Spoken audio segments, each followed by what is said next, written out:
नमस्कार दोस्तों, हमारे यूट्यूब चैनल टीचिंग मंत्रा में आप सभी का हार्दिक स्वागत है। मैं आप लोगों के लिए पुनः जीएस जीके और करंट अफेयर से संबंधित 50 प्रश्नों की श्रृंखला को लेकर के उपलब्ध हूँ। आशा करता हूँ आप सभी लोग स्वस्थ होंगे, मस्त होंगे। तो चलिए आइए सभी लोग हमारे चैनल से जुड़ जाइए और जिन भाई बहनों ने हमारे यूट्यूब चैनल को सब्सक्राइब नहीं किया, सभी लोग सब्सक्राइब कर ले और बेल आइकन को प्रेस कर दे। जाने से पहले एक लाइक और एक शेयर कर दे, क्योंकि आपके एक लाइक से जो है हमें मोटिवेशन मिलता है, जिसके कारण हम लोग और भी ज़्यादा प्रश्नों की श्रृंखला लेकर के आने के लिए जो होते हैं अंदर से मोटिवेट होते हैं, तो और उत्साहित रहते हैं। इसके कारण जो है आप सभी को लाइक कर दें और आपके एक शेयर से जो होता है हमारे परिवार की संख्या और बढ़ेगी और ज़्यादा से ज़्यादा लोगों तक हमारी वीडियो पहुंचेगी और कई लोगों का जो है काफ़ी ज़्यादा लोगों का जो है भला हो सकेगा और सभी जो हमारे भाई बहन हैं वो लोग सिलेक्ट हो सकेंगे। तो इसको ध्यान में रखते हुए आप सभी लोग एक लाइक और एक शेयर कर दें। चलिए तो आइए एक नए उत्साह एक जोश के साथ जो है अपने प्रश्नों की श्रृंखला की हम लोग शुरुआत करते हैं। तो हमारा प्रश्न नंबर 1 स्क्रीन पे आ चुका है, आप लोग कमेंट बॉक्स में इसका आंसर जरूर दीजिएगा। प्रश्न नंबर 1 कहता है, निम्न में से कौन से श्रम संबंधी अधिनियमों को मजदूरी संहिता 2019 में सम्मिलित किया गया है? बताइए। न्यूनतम मजदूरी अधिनियम पहला कहता है, और दूसरा है बोनस भुगतान अधिनियम, और तीसरा कहता है संविदा श्रम अधिनियम, और चौथा कहता है समान पारिश्रमिक अधिनियम। नीचे दिए गए कूटों का आप सही उत्तर का चयन करें। केवल 1 2 सही है, केवल 2 3 सही है, और सी कहता है केवल 1 2 4 सही है, और डी कहता है 1 2 3 4, मतलब सभी सही है। तो बताइए राइट आंसर क्या है? तो राइट आंसर आपका जो है 1 2 4 बिल्कुल सही है, आपका जो है तीसरा गलत है। ठीक है, किसके अनुसार? तो श्रम संबंधी अधिनियमों की मजदूरी जो है संहिता 2019 में क्या क्या सम्मिलित है? इसके अंतर्गत जो आपका न्यूनतम मजदूरी अधिनियम सम्मिलित है, और बोनस भुगतान अधिनियम संबंधित है, और समान पारिश्रमिक अधिनियम ये जो है इसके अंतर्गत शामिल किया गया है। परंतु इसको तीसरे को संविदा श्रम अधिनियम जो है इसके अंतर्गत इसका कोई प्रावधान नहीं किया गया है, इसलिए option C is a right option. चलते नेक्स्ट प्रश्न आपका जो है दूसरा स्क्रीन पे आ चुका है। सूची 1 व सूची 2 को आप सम्मिलित कीजिए। एक तरफ विषय है और दूसरा भारतीय संविधान में संबंधित अनुच्छेद है। अंतर्राष्ट्रीय विधि के प्रति आदर बढ़ाना ये किस अनुच्छेद में है? तो ये जो है आपके 51 ग में है। ठीक है, जो अंतर्राष्ट्रीय विधि के प्रति आदर बढ़ाना जो है आपके अनुच्छेद 51 ग में है, ये आपका ए हो गया। और प्राणियों के प्रति दया भाव रखना ये किस अनुच्छेद में? तो ये आपके अनुच्छेद 51 क के 6 में है। ठीक है, क के 6 में। ठीक है, ये आपका बी हो गया।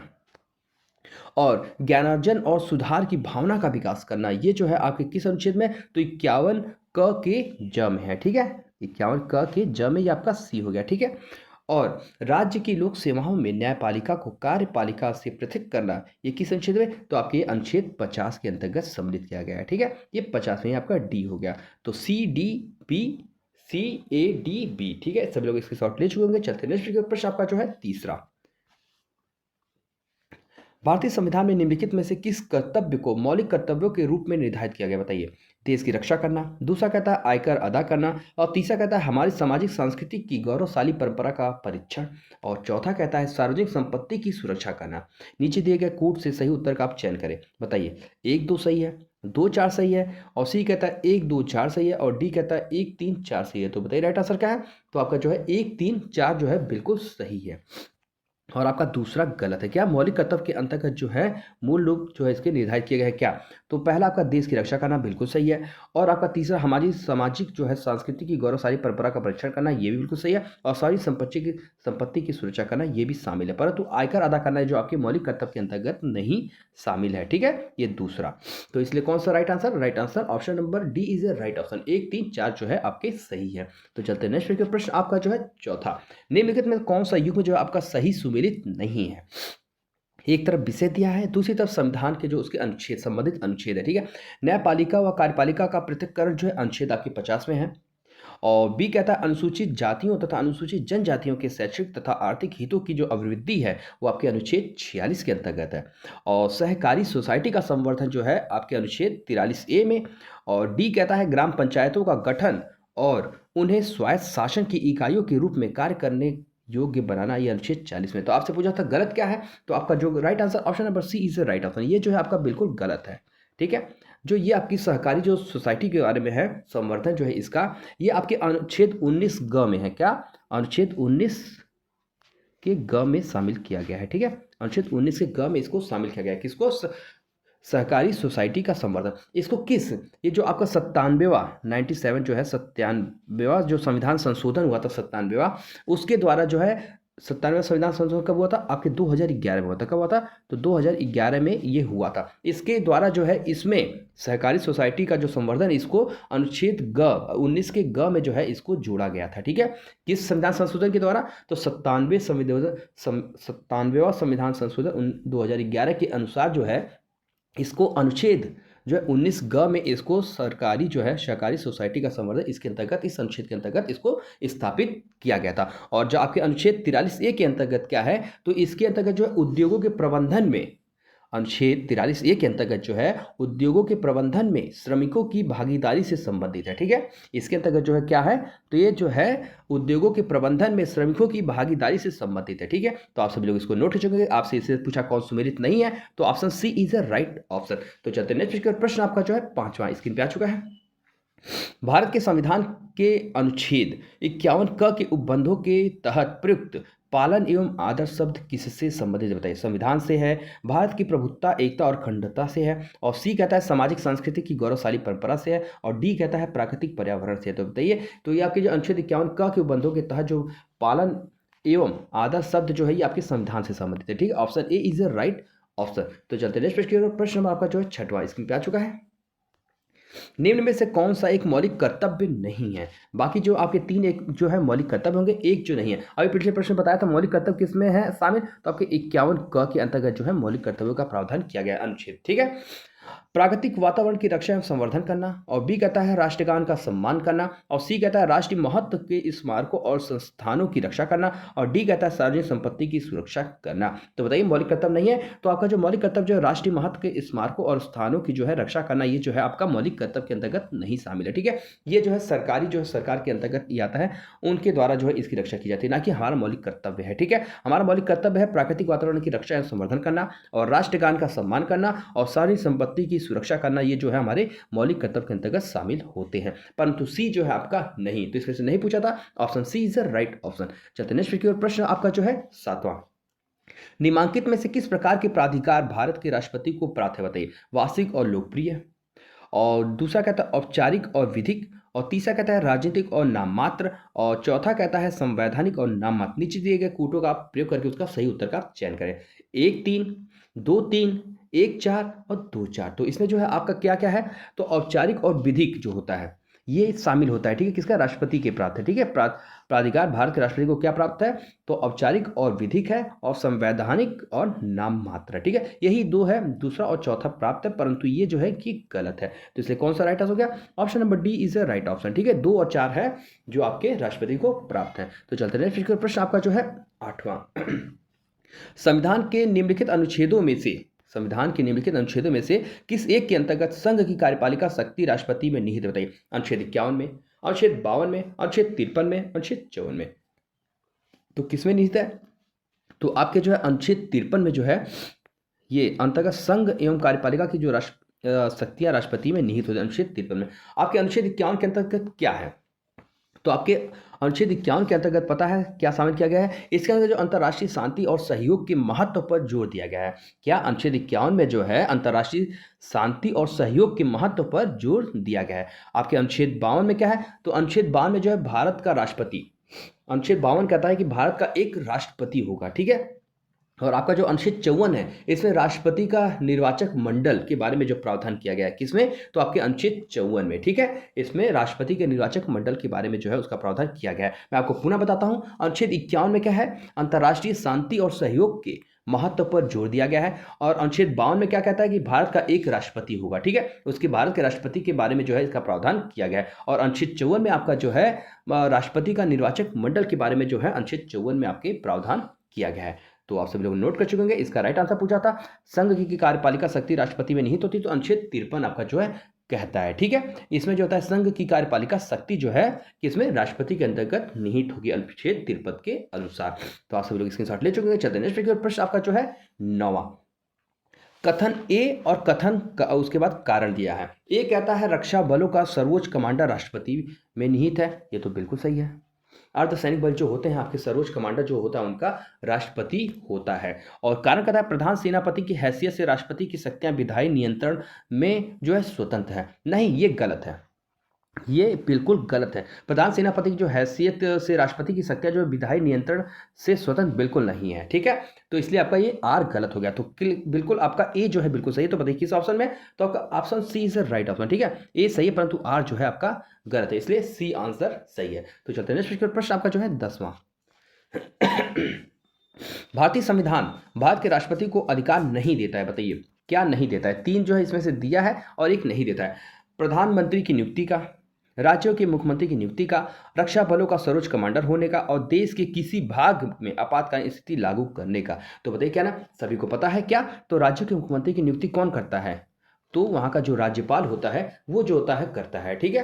तो ये जो है राष्ट्रपति के पास इसका अधिकार नहीं होता है, ठीक है? तो आपसे नहीं पूछा था तो option B is the right option. बाकी प्रधानमंत्री की नियुक्ति ये भी करता है, जो पार्टी जो है आपके यहाँ पे अपना बहुमत स्थापित कर देगी उसी को जो है प्रधान नियुक्त किया जाता है। तो मुख्यमंत्री में भी वही होता है, जो पार्टी जो है अपना बहुमत वो करती है राज्यपाल के सामने प्रस्तुत कर देती है तो उसको जो है वहाँ का मुख्यमंत्री बनाया जाता है और इसको राज्यपाल के द्वारा ही जो है इसको शपथ ग्रहण दिला जाता है, ठीक है? ना कि राष्ट्रपति के द्वारा। इसलिए आपसे पूछा था क्या अधिकार नहीं है, तो option B is the right option.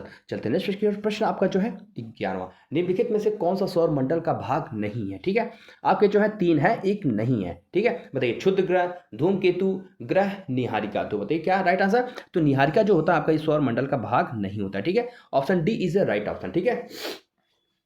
Niharika जो है ये क्या है? एक आकाश गंगा है, ठीक है? जो विभिन्न प्रकार के वाष्प, गैस और धूल कणों से बनी होती है, ठीक है? जो बादलों के रूप में एकीकृत होती है, ठीक है? ना कि ये सौरमंडल का भाग है, ठीक है? तो आपसे नहीं पूछा था तो option D is the right option. तो आप सभी नोट कर चुके होंगे। चलते हैं नेक्स्ट प्रश्न आपका जो है 12वां स्क्रीन पे आ चुका है। निम्नलिखित युगों में से कौन सा जो है एक सुमेलित नहीं है, ठीक है? आपसे सुमेलित नहीं पूछा है, बाकी जो है 3 आपके सुमेलित होंगे, 1 नहीं सुमेलित होगा। सौर मंडल का सबसे बड़ा ग्रह क्या है? बृहस्पति, बिल्कुल सही है। सौर मंडल का सबसे छोटा ग्रह सभी को पता है, बुध, बिल्कुल ये भी राइट है। और सौर मंडल का सर्वाधिक चमकीला ग्रह शुक्र, ये भी सही है। आपके तीनों सही है। तो राइट आपका गलत पूछा तो क्या होगा? तो ऑप्शन डी जो है गलत होगा। सौर मंडल का मंद गति वाला ग्रह जो मंगल, ये बिल्कुल गलत है, ये मंगल नहीं है। क्या है? तो आपका शनि है, ठीक है? क्या है? तो आपका शनि है, ठीक है? शनि जो है आपका मंद गति वाला जो ग्रह है, ठीक है? सौरमंडल का सबसे अगर मंद गति वाला ग्रह पूछे तो शनि है, ना कि मंगल। तो इसलिए आपसे नहीं पूछा था, option D is the right option. तो चलते हैं नेक्स्ट प्रश्न आपका जो है 12वां। इंटरनेशनल एस्ट्रोनॉमिकल यूनियन द्वारा सन 2006 में दी गई एक नई परिभाषा के अनुसार निम्नलिखित में से कौन सा ग्रह नहीं है, ठीक है? बाकी 3 ग्रह हैं, एक को हटा दिया गया था। यूरेनस, नेपच्यून, प्लूटो या जुपिटर। तो बताइए क्या नहीं है? तो आपका प्लूटो जो है इसको ग्रहों की संख्या से हटा दिया, क्योंकि ये बौना था, मतलब ये छोटा था। इसके कारण जो इसके आकार के कारण जो है इसको ग्रहों की श्रेणी से हटा दिया गया है। कब? 2006 में। तो चलते हैं नेक्स्ट प्रश्न आपका जो है 14वां। क्षुद्र ग्रहों के विषय में निम्नलिखित कथनों पर आप जो है विचार कीजिए।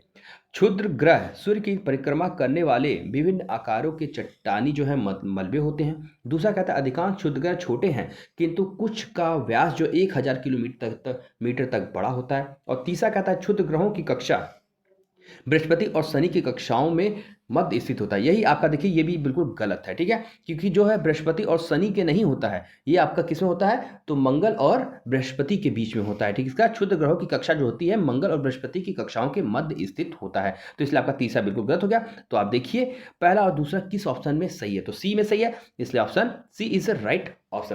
तो चलते हैं नेक्स्ट प्रश्न आपका जो है 15वां। धूमकेतु की पुच्छ सूर्य से परे दृष्टिगोचर होती है क्योंकि जैसे जैसे धूमकेतु सूर्य के चारों ओर घूर्ण करता है वैसे वैसे उसका हल्का द्रव्यमान केवल उपकेंद्रीय बल के कारण दूर क्षिप्त होता जाता है।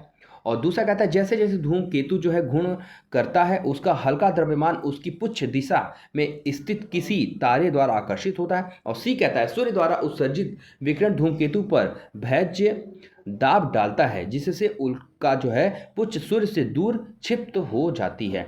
और चौथा कहता है धूमकेतु की पुच्छ सदैव एक ही अभिविन्यास में रहती है। तो बताइए धूमकेतु एक पुच्छ सूर्य से जो परे दृष्टिगोचर होती है क्योंकि सूर्य द्वारा उत्सर्जित जो विकिरण होता है तो धूमकेतु पर भैज्य दाब डालता है जिससे उल्का जो है पुच्छ सूर्य से दूर क्षिप्त होती जाती है। इसलिए option C is the right option, ठीक है? तो चलते नेक्स्ट प्रश्न आपका जो है 16वां स्क्रीन पे आ चुका है।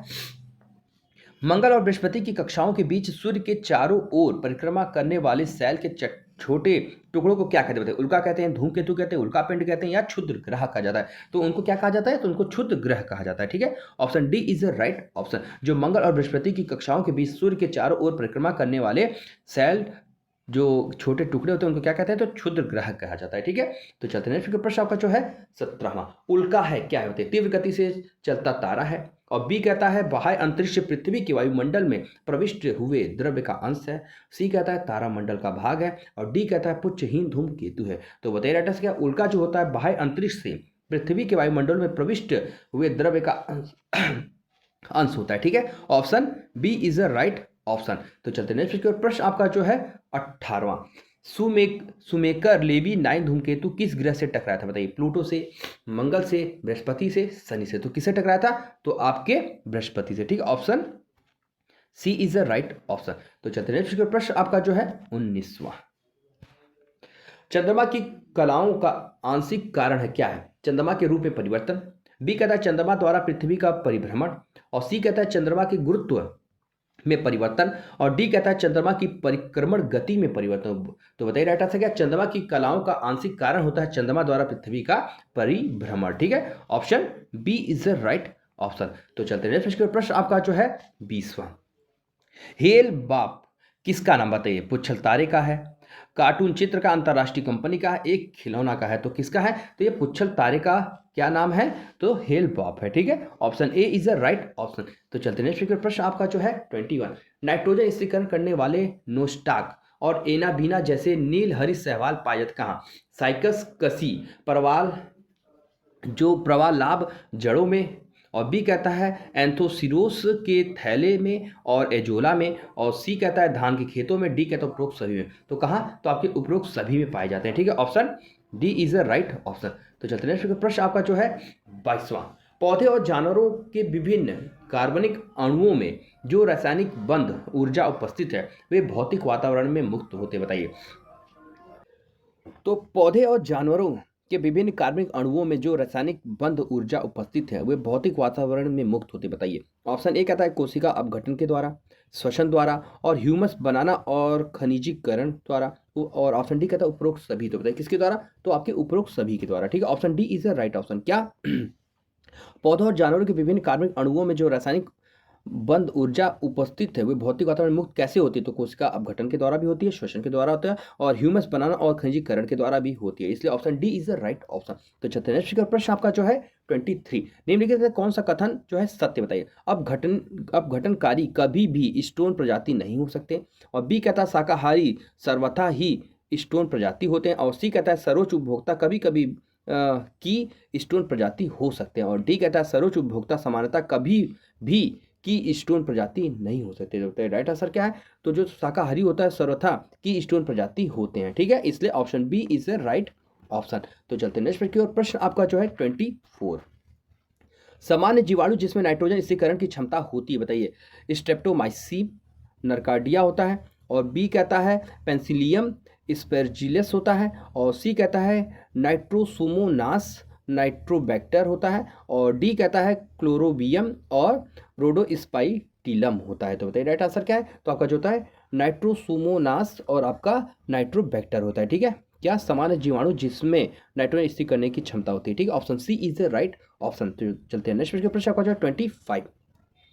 फसल के मैदानों में खाद का उपयोग अच्छी पैदावार के लिए या ह्यूमस को जलाने की प्रक्रिया प्राकृतिक रूप से मनुष्यों में सीधे हस्तक्षेप को प्रदर्शित करती, बताइए? पोषण चक्र में करती है, खनिज चक्र में, पोषण तल में या उपरोक्त सभी में? तो उपरोक्त सभी में जो है आपके क्या करती है? प्रदर्शित करती है। इसलिए option D is the right option.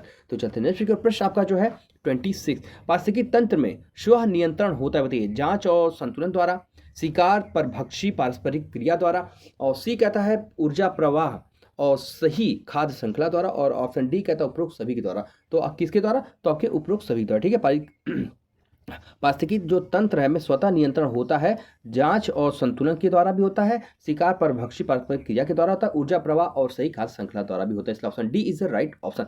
तो चलते हैं प्रश्न आपका जो 27। उच्च श्रेणी के उपभोक्ता ऊर्जा प्राप्त करते कैसे? केवल प्राथमिक उपभोक्ता से, केवल द्वितीयक उपभोक्ता से। और सी कहता है प्राथमिक और द्वितीयक उपभोक्ता से। और डी कहता है प्राथमिक उपभोक्ता से। तो बताइए किससे? तो उच्च श्रेणी के जो उपभोक्ता होते हैं ऊर्जा प्राप्त करते कैसे? प्राथमिक और द्वितीयक उपभोक्ता से, मतलब दोनों से प्राप्त करते हैं, ठीक है? Option C is the right option. तो चलते नेक्स्ट प्रश्न आपका जो है 28। क्लस्ट्रिडियम जो है नाइट्रोजन का स्थिरीकरण करता है कैसे? वायवीय द्वारा, अवायवीय द्वारा, सहजीवी द्वारा या इनमें से किसी के द्वारा नहीं। तो किसके द्वारा? तो अवायवीय के द्वारा जो है नाइट्रोजन का स्थिरीकरण करता है। ठीक है, option B is the right option. चलते नेक्स्ट प्रश्न आपका जो है 29। अनुक्रमण के अंतिम समुदाय को कहा जाता है, क्या कहा जाता है? नवीन समुदाय कहा जाता है, क्रमिक समुदाय कहा जाता है, चरम समुदाय या इनमें से कोई नहीं। तो उनको क्या कहा जाता है? जो अनुक्रमण के अंतिम समुदाय को कहा जाता है चरम समुदाय कहा जाता है। ठीक है, option C is the right option. तो चलते नेक्स्ट प्रश्न आपका जो है 30। नाइट्रोजन यौगिकीकरण में परिवर्तन होता है कैसे? नाइट्रोजन का अमोनिया में होता है, नाइट्रोजन का नाइट्रेट में होता है और नाइट्रोजन का अमीनो अम्ल में होता है और डी कहता है ए तथा बी दोनों में होता है। तो किसमें होता है? तो नाइट्रोजन यौगिकीकरण में जो परिवर्तन होता है नाइट्रोजन का अमोनिया में होता है और नाइट्रोजन का जो है नाइट्रेट में होता है। ठीक है, इसलिए ऑप्शन ए बी दोनों सही है, option D is the right option. तो चलते नेक्स्ट प्रश्न आपका जो है 31। निम्नलिखित में से किसका संकलन ऋग्वेद पर आधारित बताइए? यजुर्वेद, सामवेद, अथर्ववेद या इनमें से किसी का नहीं। तो किसका? तो सामवेद का जो है संकलन किस पे? ऋग्वेद पे आधारित होता है। ठीक है, option B is the right option. तो चलते नेक्स्ट प्रश्न आपका जो है 32। निम्नलिखित में कौन सी वह है ब्रह्मवादिनी थी जिसने कुछ वेद मंत्रों की रचना की थी? बताइए। लोपामुद्रा ने, गार्मी ने, लीलावती ने या सावित्री ने। तो किसने किया था? तो आपके लोपामुद्रा ने किया था। ठीक है, option A is the right option.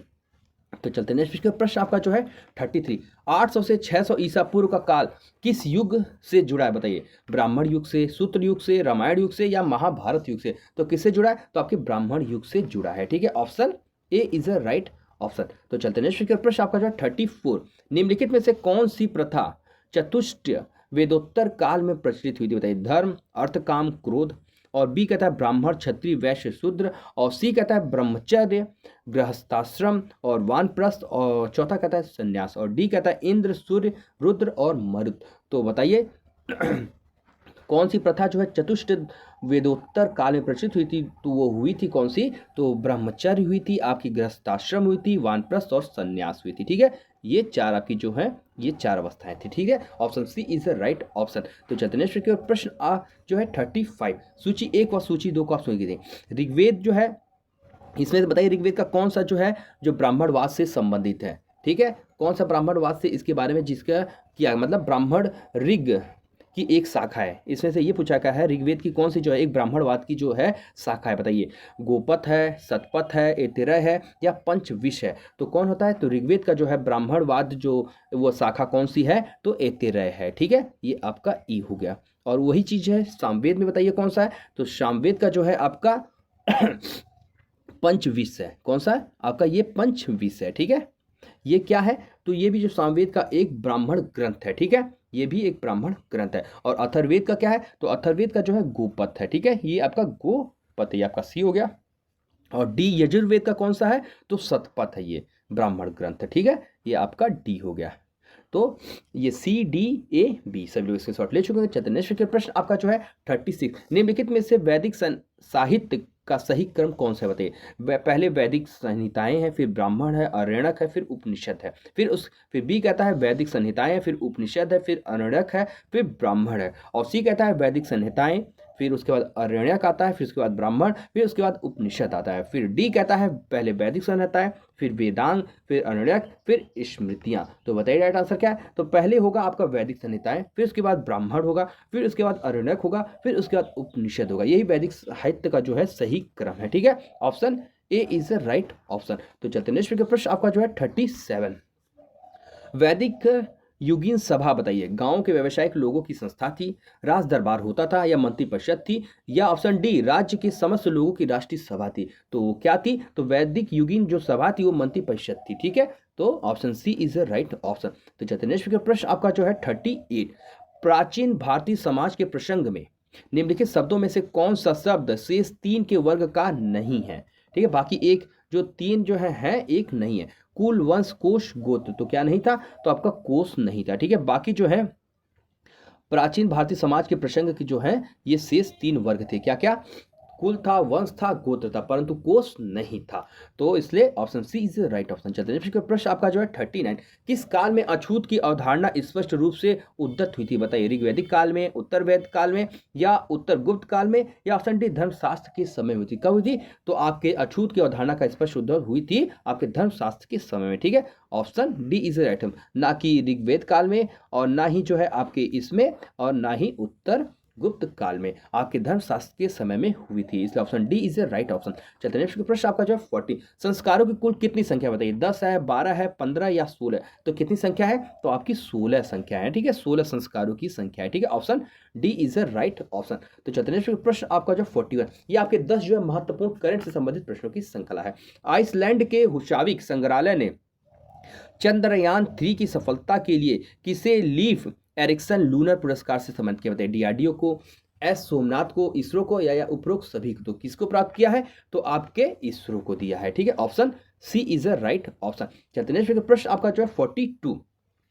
हाल ही में किस बैडमिंटन खिलाड़ी को मेजर ध्यानचंद खेल रत्न पुरस्कार 2023 से सम्मानित किया गया? बताइए, चिराग चंद्रशेखर शेट्टी को, रंकी रेड्डी, सात्विक साईराज को, और सी कहता है लक्ष्य सेन को, ऑप्शन डी कहता है ए बी दोनों को। किसको? तो ए और बी दोनों को। ठीक है, इसलिए option D is the right option. किसको? चिराग चंद्रशेखर शेट्टी को और रंकी रेड्डी, सात्विक साईराज को। ठीक है, तो चलते हैं नेक्स्ट प्रश्न आपका जो है 43।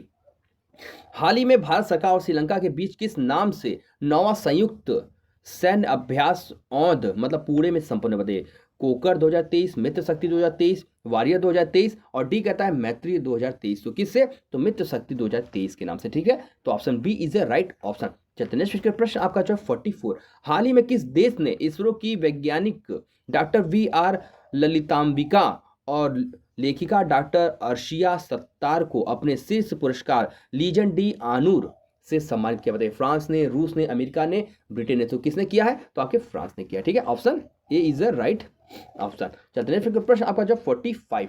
गोवा में 54वां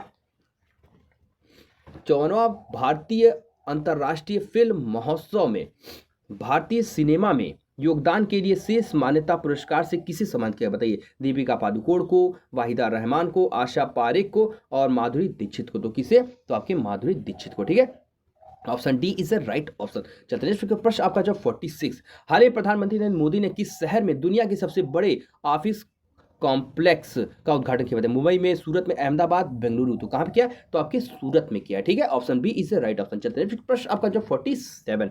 आईसीसी पुरुष एक दिवसीय विश्व कप 2023 में प्लेयर ऑफ द टूर्नामेंट किसे दिया गया? बताए, मोहम्मद शमी को, ट्रेविस हेड को, रोहित शर्मा को, विराट कोहली को? तो किसे दिया गया? तो आपके विराट कोहली को। ठीक, option D is right option. चलते हैं प्रश्न आपका जो 48।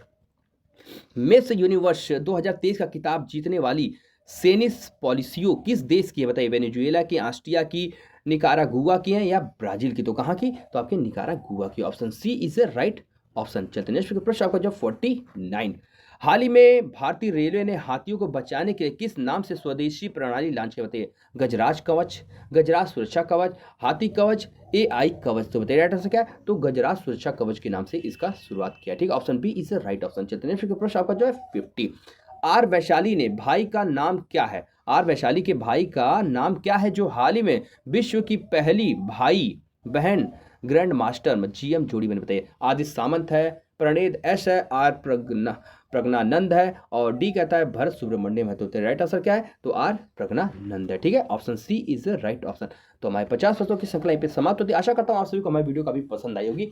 तो जिन भाई बहनों को हमारे यूट्यूब चैनल को सब्सक्राइब नहीं किया, सब लोग सब्सक्राइब कर ले और बेल आइकन को प्रेस कर जाने से पहले एक लाइक और एक शेयर कर दे, ताकि हम लोग, और जो आपके एक लाइक से जो हम काफ़ी मोटिवेट होते हैं, तो इसके लिए जो आप एक लाइक और एक शेयर जरूर कर दीजिएगा।